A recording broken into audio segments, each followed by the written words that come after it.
Yun mga kadiskarte, dito na tayo sa ating first drop. Dito yun sa may Bacoor Pure Gold, dito sa may Panapaan. Ayan, dala natin oh.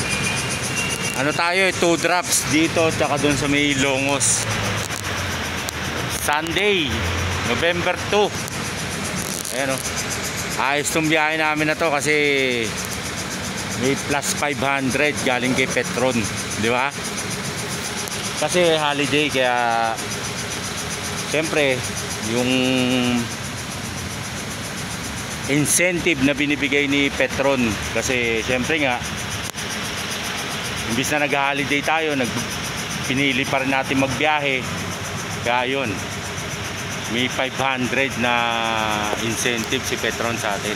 Kada biyahe plus 500, di ba? Ayos. Thank you, Petron.